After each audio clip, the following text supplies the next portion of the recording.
Good evening, and welcome to the God Debate.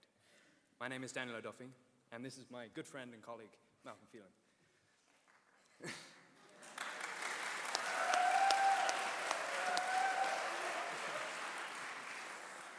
Together, we have organized the debate that you are about to enjoy. We'd like to take a moment, however, to explain the purpose of this event and to recognize those who made it possible. Good evening. Thank you for coming. Thank you for waiting to finish that paper, missing that bookstore basketball game, rescheduling that club meeting, and passing up that dorm movie. Here at Notre Dame, we sometimes make the mistake of compartmentalizing our lives a little too much. Everything has a set time: class during the day, homework at night, party on Friday, recover on Saturday, and go to Mass on Sunday. Often in the pursuit of double majors and extracurriculars, we forget to take the time to just talk. The value of time spent discussing, debating, and learning with fellow students cannot be seen in numbers or grades. It is our responsibility as students to ensure that intellectual life extends beyond the classroom. It is our responsibility to constantly question and explore by breaking down our familiar routines and shaking things up a little. And shaking things up a little is exactly what we're going to do here tonight. It's not enough to surround ourselves with like-minded people. We must sharpen iron against iron. The goal of this debate is to promote discussion, not just tomorrow, the next day, and not just in concert halls. The questions being discussed here tonight should be asked in dorm rooms, in dining halls, and at 4 a.m. in Rutgers. These questions are vitally important, whether we are theist or atheist or somewhere in between. The answers to these questions may never be fully resolved, but the speakers here today will at least shed some light on those questions. They'll shake our preconceptions and unsettle us just enough for us to search for our own answers. We should never stop looking. And that ideal, the pursuit of truth, is what has inspired this event. But this event would not have happened at all without help from many different people. First and foremost, we must thank Dean Joseph Stanfield for steering the project since its inception. We promised we wouldn't make him stand up, but why not? Dean Joseph Stanfield.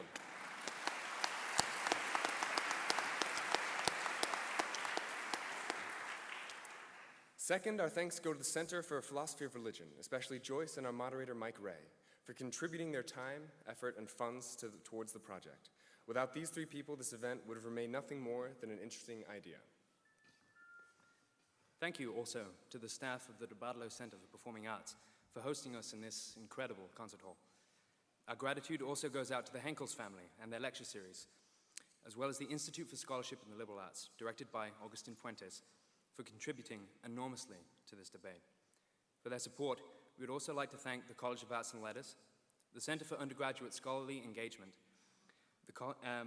the Learning Beyond the Classroom Grant, Father Theodore Hesberg, the Glynn Family Honors Program, the Department of Philosophy, the Program of Liberal Studies, and the Center for the Study of Religion Society, a long list. And a special mention to Cormac and Nick. Finally, it brings me great pleasure to introduce tonight's moderator, Professor Mike Ray. As well as helping set up the debate, Professor Ray runs the Notre Dame Center for Philosophy of Religion. A graduate with honors from UCLA and, more importantly, a double domer, Professor Ray is an instrumental figure in fostering intellectual discussion on campus. There's no better person to moderate a debate on these topics. Please welcome Professor Mike Ray.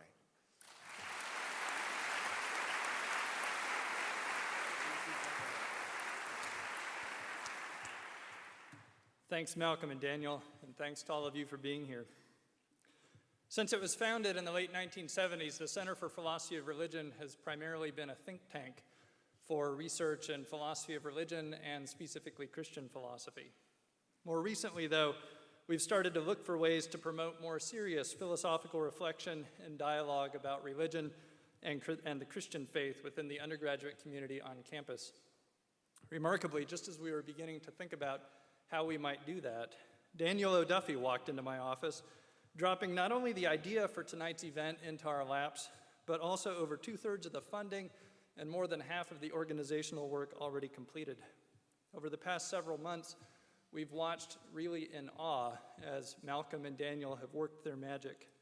They've taught us how to put together an amazing show that will sell out to a crowd of students in 90 minutes flat without even a hint of football in the title. I'm excited to be here tonight, and I'm also excited about the prospect of putting on more events like this one in the years to come. The topic to be discussed tonight is the question, is religion the problem? Hitchens says religion poisons everything. Is he right? Even if it doesn't poison everything, does it at least poison our minds? Is religion, belief in God, just a virus of the mind, as Richard Dawkins thinks? Or is it the case, as D'Souza thinks, that maybe belief in God is perfectly rational and even a good thing? These are the sorts of questions that we're here to talk about tonight. On that note, then, we're delighted to welcome our two speakers, Christopher Hitchens and Dinesh D'Souza. Named one of America's most influential conservative thinkers by the New York Times, Dinesh D'Souza has spent decades at the forefront of politics, from serving as a policy analyst in the Reagan White House to teaching at Stanford University. Since the arrival of the so-called new atheists, however, D'Souza's focus has turned to defending religion. Having written the New York Times best-selling books, What's So Great About Christianity and Life After Death, The Evidence, D'Souza has fast become one of the world's foremost apologists, championing Christianity and Catholicism in particular in print, on television, and in debates around the globe.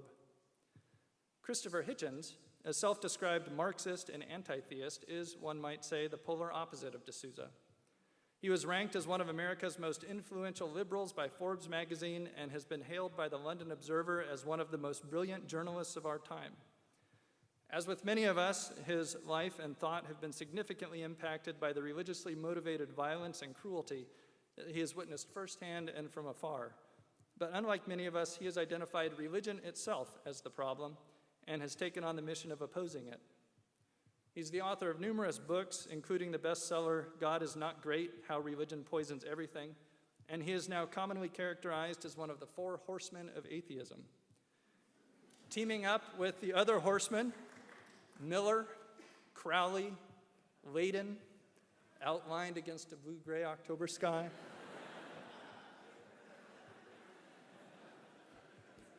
Sorry, wrong horseman. Teaming up with the other horsemen, Sam Harris, Richard Dawkins, and Daniel Dennett, Christopher Hitchens has traveled the world challenging religion and its defenders wherever they may be found. The structure of tonight's debate will be as follows. Hitchens will start, taking 15 minutes for his opening remarks, defending the motion that religion is the problem, followed by D'Souza with a 15-minute opposition to the motion. Each will then get 5 minutes for a rebuttal. After that, we'll have about 40 minutes for questions from the audience. There are 2 microphones on the ground floor on either side of the stage. If you have a question for either debater tonight, please line up in an orderly fashion behind the mics, no pushing, once I open the floor to questions. Each will be given a couple of minutes at the end for some closing remarks. Please remember that flash photography, freelance videotaping, and active cell phones are prohibited. Please also do not use laptops. The debate is being videotaped. It will show up on YouTube and on the Center for Philosophy of Religion website. Just sit back and enjoy it. Please also bear in mind that although this debate is on a contentious topic, our goal tonight is to have an intellectually serious discussion. With that in mind, do feel free to applaud the speakers, but please refrain from booing, interrupting, throwing fruit, or otherwise disrupting the event.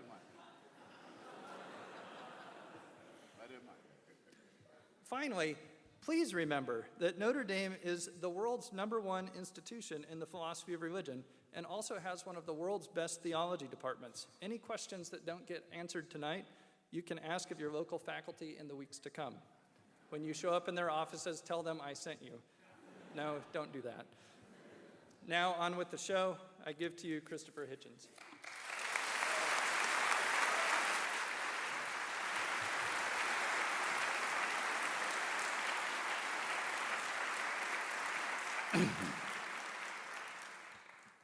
Thank you, Professor. Very generous introduction. Thank you, ladies and gentlemen.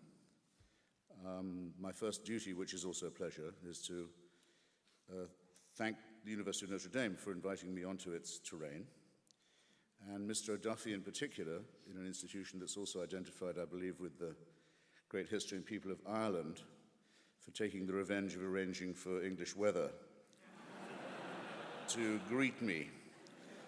Now, I've been given 15 minutes, which isn't that much, but I could do it in a way in two, like this, as a proposition. When Gertrude Stein was dying, some of you will know this story, she asked, as her last hour approached, well, what is the answer? And when no one around her bed spoke, she rephrased and said, well, in that case, what is the question? And I'm speaking tonight, we are speaking tonight, we're met tonight at an institution of higher learning. And the greatest obligation that you have is to keep an open mind and to realize that in our present state, human society, we're more and more overborne by how little we know and how little we know about more and more, or if you like, how much more we know, but how much less we know as we find out how much more and more there is to know. In these circumstances, which I believe to be undeniable, the only respectable intellectual position is one of doubt, skepticism, reservation, and free, and I'd stress free and unfettered inquiry. In that lies, as it has always lain, our only hope. So you should beware always of those who say that these questions have already been decided. In particular, to those who tell you that they've been decided by revelation, that there are handed down commandments and precepts that predate, in a sense, ourselves, and that the answers are already available if only we could see them, and that the obligation upon ourselves to debate ethical and moral and historical and other questions is thereby dissolved. It seems to me that that is the one position, it's what I call the faith position, that has to be discarded first. So, thank you for your attention, and I'm done.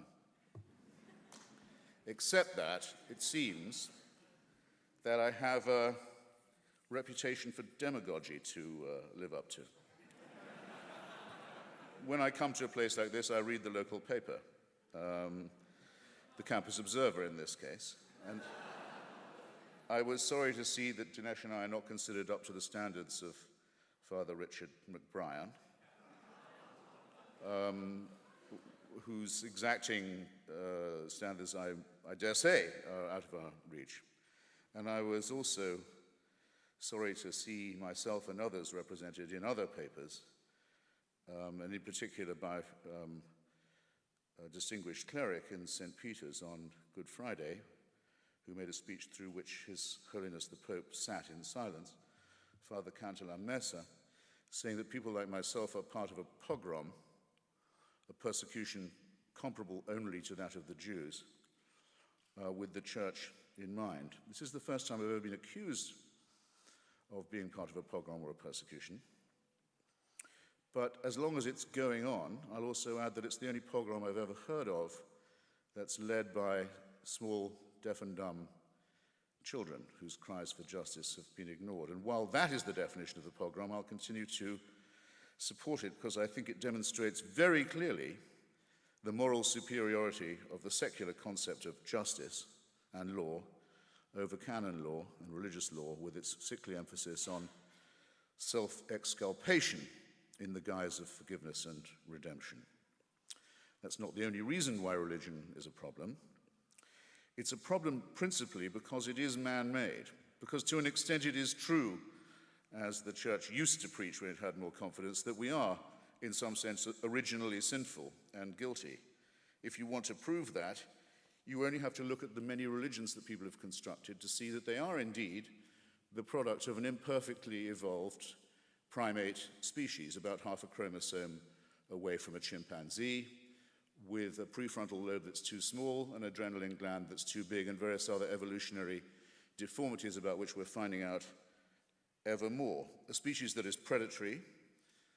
A man is a wolf to man, homo homini lupus, as has well been said. A species that's very fearful of itself and others and of the natural order. And above all, very, very willing, despite its protestations of religious modesty, to be convinced that the operations of the cosmos and the universe are all operating with us in mind. Make up your mind whether you want to be modest or not. But don't say that you are made out of dust, or if you're a woman out of a bit of rib, or if you're a Muslim out of a clot of blood, and you're an abject sinner born into guilt. but add, nonetheless, let's cheer up. The whole universe is still designed with you in mind.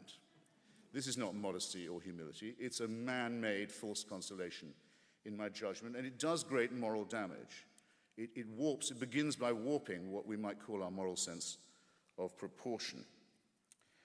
I wish that was all that could be said, though I think that's the most important thing. I ought to say why I think it ought to be credited, and I ought to add that my colleagues Richard Dawkins and Daniel Dennett have been very generous in this respect. This debate would be uninteresting if religion was one-dimensional. Religion was our first attempt to make sense of our surroundings. It was our first attempt at cosmology, for example, to make sense of what goes on in the heavens. It was our first attempt at what I care about the most, the study of literature and literary criticism. It gave us texts to deliberate and even to debate about, even if some of those texts were held to be the word of God and beyond review and beyond criticism, nonetheless the idea is introduced, and it had never been introduced before. It's our first attempt at healthcare, in one way. If you go to the shaman or the witch doctor, and you make the right propitiations, the right sacrifices, and you really believe in it, you do have a better chance of recovery. Everybody knows it's a medical fact. Morale is an ingredient in health, and it was our first attempt at that, too. It was our first very bad attempt at human solidarity because it was tribe-based, but nonetheless it taught that there were virtues in sticking together. And it was our first attempt, I would say also, this is not an exhaustive list, at psychiatric care, at dealing with the terrible loneliness of the human condition, at what happens when the individual spirit looks out shivering into the enormous void of the cosmos and contemplates its own extinction and deals with the awful fear of death. This was the first attempt to apply any balm to that awful question. But, as Charles Darwin says of our own evident kinship with lower mammals and lower forms of life, we bear, as he puts it in The Origin of Species, we bear always the ineffaceable stamp of our lowly origin. I'll repeat it, the ineffaceable stamp of our lowly origin. Religion does the same thing. It quite clearly shows that it's the first, the most primitive, the most crude, and the most deluded attempt to make sense. It is the worst attempt, but partly because it was the first. So the credit can be divided in that way. And the worst thing it did was to offer us certainty, to say, these are truths that are unalterable, they're handed down from on high, we only have to learn God's will and how to obey it in order to free ourselves from these dilemmas. That's probably the worst advice of all. Heinrich Heine says that if you're in a dark wood on a dark night and you don't know where you are and you've never been through this territory before, you may be well advised to hire as a guide the local mad, blind old man who can feel his way through the forest, because he can do something you can't. But when the dawn breaks and the light comes, you would be silly if you continued to operate with this guide, this blind, mad old man who was doing his best with the first attempt. To give you just two very contemporary examples, to have a germ theory of disease relieves you of the idea that plagues are punishments, that the church used to preach, that plagues come because the Jews have poisoned the wells, as the church very often preached, or that the Jews even exist and are themselves a plague, as the church used to preach when it felt strong enough and also was morally weak enough and had such little evidence. You can free yourself from the idea that diseases are punishments or visitations. If you study plate tectonics, you won't do what the Archbishop of Haiti did the other day, speaking to his sorrowing people after his predecessor had been buried in the ruins of the cathedral at Port-au-Prince, along with 250,000 other unfortunate Haitians whose lives were miserable enough as it was, and to say, with the Cardinal Archbishop of New York standing next to him, that God had something to say to Haiti, and this is the way he chose to say it.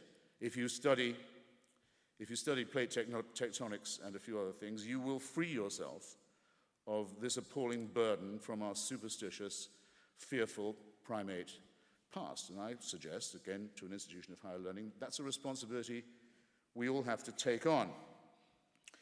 If we reflect, some people say the great Stephen Jay Gould, who I admired very much, from whom we all learned a great deal about evolutionary biology, used to say, rather leniently, I think, that, well, these are non-overlapping magisteria, the material world, the scientific world, and the faith world.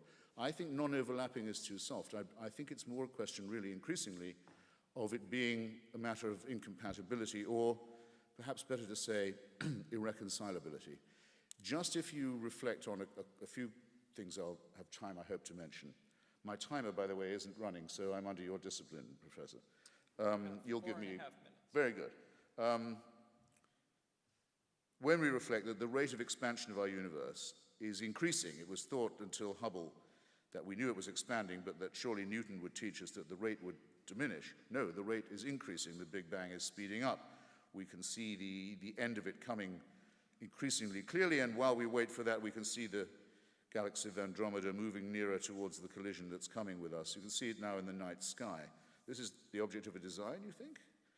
What kind of designer in that case? To say that this must have an origin, and now we know how it's going to end, why ask why there's something rather than nothing when you can see the nothingness coming? Only replaces the question. Faith is of no use in deciding it. And that's on the macro level. From the macro to the micro, 99.8% of all species ever created, if you insist, on the face of this planet have already become extinct, leaving no descendants. I might add that of that number, 3 or 4 branches of our own family, Homo sapiens, branches of it, the Cro-Magnons, the Neanderthals, who were living with us until about 50,000 years ago, who had tools, who made art, who decorated graves, who clearly had a religion, who must have had a God, who must have abandoned them, who must have let them go. They're no longer with us. We don't know what their last cries were like. And our own species was down to about 10,000 in Africa before we finally got out of there, unforsaken this time or so far, to move from the macro, in other words, to the micro. Our own solar system is only halfway through its allotted span before it blows up. And as Sir Martin Ryle, the great astronomer Royal and professor of cosmology at Cambridge, and incidentally a believing Anglican, says, by the time there are creatures on the earth who look as the sun expires, they will not be human. It will not be humans who see this happen if our planet lives that long. The creatures that watch it happen will be as far different from us as we are from amoebae and bacteria. Faced with these amazing, overarching, titanic, I would say awe-inspiring facts, like the fact that ever since the Big Bang, every single second, a star the size of ours has blown up. While I've been talking, once every second, a star the size of our sun has gone out. Faced with these amazing, indisputable facts, can you be brought to believe that the main events in human history, the crucial ones, happened 3,000 to 2,000 years ago in illiterate desert Arabia and Palestine, and that it was at that moment only that the heavens decided it was time to intervene, and that by those interventions we can ask for salvation? Can you be brought to believe this? I stand before you as someone who quite simply cannot, and who refuses, furthermore, to be told that if I don't believe it, I wouldn't have any source for ethics or morality. Please don't pile the insulting onto the irrational and tell me that if I don't accept these sacrifices in the desert, I have no reason to tell right from wrong. 1 minute. 1 minute. Good.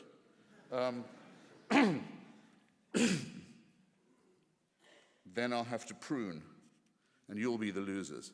But there's a rebuttal coming. All right. Look at the contemporary religious scene. I return to religion as well as just faith and belief. Israeli settlers are stealing other people's land in the hope of bringing on the Messiah and a terrible war. On the alternative side, as it thinks of itself, the Islamic jihadists are preparing a war without end, a faith-based war based on the repulsive tactic of suicide murder. And all of these people believe that they have a divine warrant, a holy book, and the direct word of God on their side. We used to worry when I was young, what will happen when a maniac gets hold of a nuclear weapon? We're about to discover what happens when that happens. The Islamic Republic of Iran is about to get a nuclear weapon, and by illegal means that flout every possible international law and treaty. Meanwhile, in Russia, the authoritarian chauvinistic, expansionist regime of Vladimir Putin is increasingly decked in clerical garb by the Russian Orthodox Church with its traditional allegiance to Tsarism, serfdom, and the rest of it. And Dinesh would have to argue, I'll close on this, Dinesh would have to argue that surely that's better than that there be a mass outbreak of secularism in Russia and Iran and Israel and Saudi Arabia. And I would call that a reductio ad absurdum. And I'll leave you with it, and I'll be back. Thanks.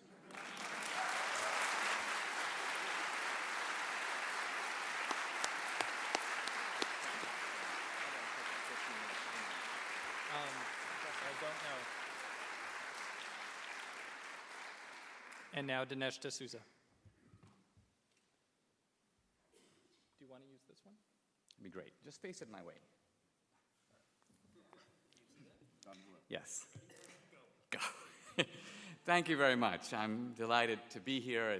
Wow, this is a beautiful auditorium, quite an event. I understand the tickets were I almost didn't get in myself. I have been listening with some interest to Christopher Hitchens. Listening to him, I feel a little bit like Winston Churchill during the Boer War. He said it is always exhilarating to be shot at without result. And